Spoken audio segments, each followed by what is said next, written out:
Dr. Fuhrman, I'm going to come to you here. The typical foods that are being consumed here in the United States, I mean, I'm living proof that they are incredibly addictive. I mean, I had to go to the extreme and rewire my stomach in order to rewire my brain to break that addiction. In hindsight, I don't know that I would want to make that decision. But at the time, that was the best decision I could make because I didn't have all of the information that I do now. But how does the typical person, short of going through a very invasive procedure, rewire their brain, break that addiction when they are surrounded constantly by these types of foods?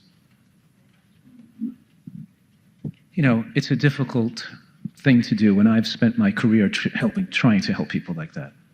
And my term that I use is enforced abstinence.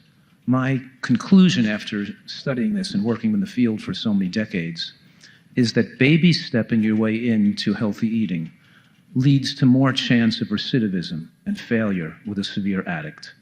A severe food addict is your highest probability of success is dealing with it almost like alcoholism. That if you go out drinking in the bars on the weekend, that's going to just excite your desire for more drinking.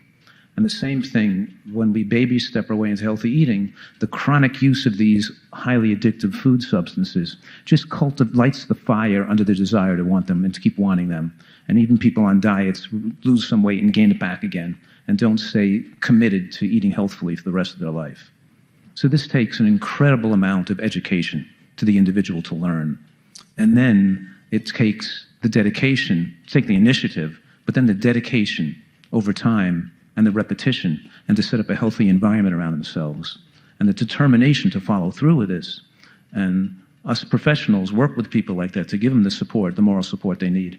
And sometimes people have to come to a retreat like I have where they come and they stay there and they're in an environment where they can't eat unhealthy and they need that period to separate themselves from unhealthy eating, away from their triggers for a long enough period of time to reset their neurotransmitters in their brain. They're not just thinking about their cravings all the time because they've been overstimulating their dopamine with so much excessive calories and highly palatable food and the caloric rush of oils and sugars and like greasy food that they just, like you're saying, it's a true addiction. Food addiction is real, and we really have to work with people who want to recover from that addiction and treat it seriously as if they really have a real addiction and give them the counseling and support and professional help they need to recover. And sometimes just telling a person to eat healthfully doesn't really work because it's not enough for them. It's too much to overcome the addiction.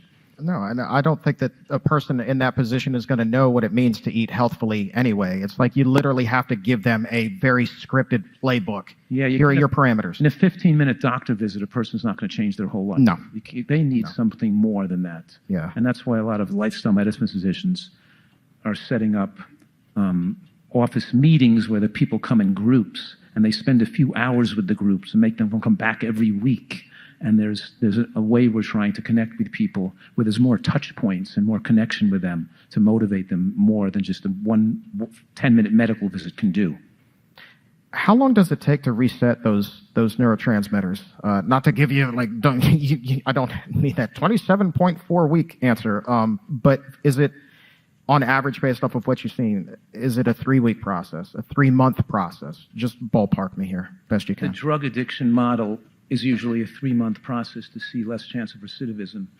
But I still think that it's a gradual process that takes 6 months to a year to reach the level where people are more protected from their cravings and drives. Because even when a person quits smoking, they may not have the physical drive to consume nicotine, but they have the emotional connection to smoking that takes longer to go away. And so we have to replace that. And as Dr. Esser was saying, and we're presenting here today, is that when you can replace that addictive drive with the other opportunities to have peace and happiness and purpose and mission in your life, it can really help a person overcome their addiction.